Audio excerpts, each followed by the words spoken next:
Hello everyone, তোমাদের welcome রয়েছে Dooars warrior academy YouTube চ্যানেলে। তো আমরা হাজির একটি নতুন ক্লাসের সাথে। তো আজকের ক্লাস আমরা স্টার্ট করি। তো প্রথমে আমরা প্যাসেজটাকে ভালো মতো পড়ে নেব। তো প্যাসেজ হচ্ছে, প্রাচীনতম সময় থেকে ভারত শুধুমাত্র লোভী আক্রমণকারীদের দ্বারা পর্যায়ক্রমে আক্রান্ত হয়নি, বরং এখানে ব্যবসায়ী, পর্যটক, পণ্ডিত এবং দর্শনার্থীরাও এসেছেন। তো প্রাচীন সময় থেকে ভারতে শুধুমাত্র লোভী আক্রমণকারীরাই আসেনি, তাছাড়া এখানে ব্যবসায়ী, পর্যটক, পণ্ডিত এবং দর্শনার্থীরাও এসেছেন। তাদের মধ্যে কিছু লেখক বই লিখেছেন, এবং যারা এই দেশে এসেছেন তাদের মধ্যে কিছু লেখক কিছু বই লিখেছেন। এই লেখকদের বইগুলি আরও গুরুত্বপূর্ণ হয়ে ওঠে কারণ সেগুলির সংখ্যা খুব বেশি ছিল না, এবং তারা ইতিহাসবিদদের জন্য সমৃদ্ধ উৎস হিসেবে কাজ করেছে। তো যে লেখকরা বই লিখেছিলেন সেটি গুরুত্বপূর্ণ হয়ে ওঠে কারণ সেগুলি সংখ্যায় বেশি ছিল না, আর সে বইগুলি ইতিহাসবিদদের জন্য একটি সমৃদ্ধ উৎস হয়ে ওঠে। বিশেষত এই প্রসঙ্গে মহান চীনা লেখক হুয়েন সাং এর পর্যবেক্ষণ অত্যন্ত প্রাসঙ্গিক হয়ে ওঠে, আর তাদের মধ্যে প্রমুখ ছিলেন হুয়েন সাং। ইতিমধ্যে সপ্তম শতকে বৌদ্ধ ধর্ম চীনের শিক্ষিত শ্রেণীর মধ্যে একটি শক্তিশালী সাংস্কৃতিক প্রভাব ছিল।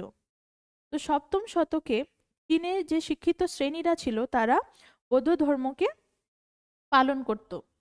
চীনা তীর্থযাত্রীদের জন্য এটি ছিল স্বাভাবিক ব্যাপার যে তারা ভারতে, যা বুদ্ধের জন্মভূমি, সেখানে যান এবং তাদের ধর্মের প্রতিষ্ঠাতাকে শ্রদ্ধা জানান। তো চীনা তীর্থযাত্রীরা ভারতে আসতেন, যেটি হচ্ছে বুদ্ধের জন্মভূমি। তারা কেন আসতেন? তারা তাদের ধর্মের প্রতিষ্ঠাতাকে শ্রদ্ধা জানানোর জন্য ভারতে আসতেন। তাদের মধ্যে সম্ভবত সবচেয়ে বিখ্যাত ছিলেন এই ভদ্র পর্যবেক্ষক, যিনি ভারতীয় উপমহাদেশে প্রবেশ করার আগে তিনি ব্যাপকভাবে অধ্যয়ন এবং ভ্রমণ করেছিলেন। তো যে তীর্থযাত্রীরা ভারতে আসতেন তাদের মধ্যে সবচেয়ে প্রমুখ রয়েছেন হুয়েন সাং, যিনি ভারত উপমহাদেশে প্রবেশ করার আগে চীনে অনেক অধ্যয়ন এবং ভ্রমণ করেছিলেন। তিনি একজন পণ্ডিত এবং মার্জিত ব্যক্তি ছিলেন, যিনি সহজে প্রশংসা করতেন না। তো হুয়েন সান এমন একজন লোক ছিলেন যিনি পণ্ডিত এবং মার্জিত ব্যক্তি ছিলেন, যার জন্য তিনি সহজে কারো প্রশংসা করতেন না। ভারতে তিনি মরুভূমি পেরিয়েছেন এবং পাহাড়ে আরোহণ করেছেন, গ্রামবাসীদের সাথে থেকেছেন এবং রাজধানীতে বসবাস করেছেন, মঠে অনুশীলন করেছেন এবং বিশ্ববিদ্যালয়ে অধ্যয়ন করেছেন, এবং কিছু রাজ দরবারেও সময় কাটিয়েছেন। তো যখন হুয়েন সাং ভারতে আসেন তখন তিনি মরুভূমি পেরিয়েছেন, পাহাড়ে আরোহণ করেছেন, গ্রামের মধ্যে বসবাস করেছেন, রাজধানীতে বসবাস করেছেন, মঠে কেমন জীবনযাপন হয় সেখানে তিনি থেকেছেন, বিশ্ববিদ্যালয়ে অধ্যয়ন করেছেন এবং কিছু রাজ দরবারেও থেকেছেন। তো আমরা প্যাসেজ পড়ে নিয়েছি। তো এখন আমরা কোয়েশ্চেন সলভ করব। ফার্স্ট কোয়েশ্চেন হচ্ছে, হুয়েন সাং এর লেখাগুলি কেন গুরুত্বপূর্ণ বলে বিবেচিত হয়? অপশনস হচ্ছে, তিনি কিছু সময় রাজদরবারে কাটিয়েছেন, তিনি ভারতে একজন ব্যবসায়ী এবং পর্যটক হিসেবে এসেছিলেন, তিনি অনেক এশীয় দেশে ভ্রমণ করেছেন, তিনি একজন তীক্ষ্ণ পর্যবেক্ষক ছিলেন। তো এখানে অ্যান্সার হবে তিনি একজন তীক্ষ্ণ পর্যবেক্ষক ছিলেন। নেক্সট কোয়েশ্চেন, চীনা তীর্থযাত্রীরা সাধারণত কোথায় ভ্রমণ করতেন? তো চীনে যে তীর্থযাত্রীরা ছিলেন তারা সাধারণত কোথায় ভ্রমণ করতে যেতেন?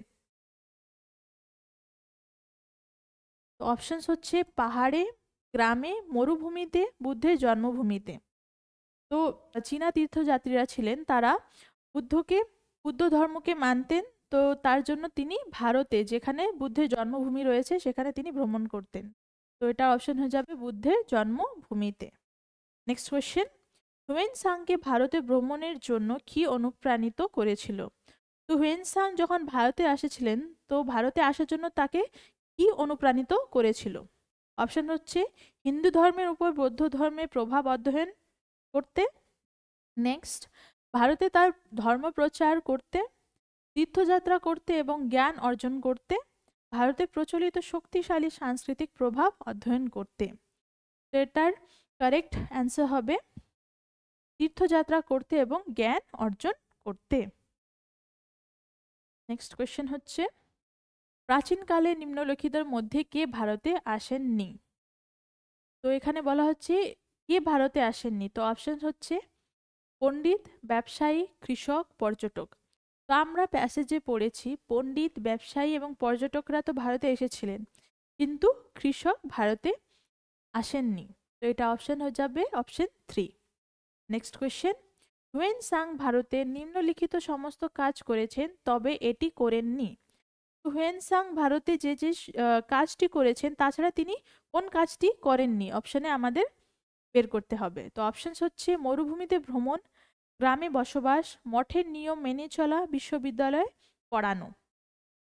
তো উনি মরুভূমিতে ভ্রমণ করেছেন, গ্রামে বাস করেছেন, মঠের নিয়ম মেনে চলেছেন আর বিশ্ববিদ্যালয়ে অধ্যয়ন করেছেন, কিন্তু উনি বিশ্ববিদ্যালয়ে পড়াননি। তো এটার অপশন হয়ে যাবে 4th অপশন।